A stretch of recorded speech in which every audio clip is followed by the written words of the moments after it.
prepped my model Charlie's hair using Bedhead for Men's Clean-Up Shampoo. I created my skin fade on Charlie's hair by starting with a small trimmer to create the first guideline from the temple to the back of the head shape, and then from the back of the head shape to the temple. This is going to create the shortest length of hair for the fade. I then used my clipper with the number 2 guard to remove the bulk throughout the whole entire horseshoe of the head shape.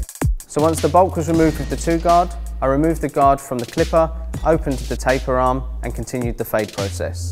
Continue the fade process working in 1/4 inch sections. Then apply the half guards to your clipper, open the taper arm and continue the fade. At this point you should start to see the fade come in and start to check for any lines and dark spots that you may have within the fade area. Now work through the top section using deep parallel point cutting in the comb to add texture and movement to the hair.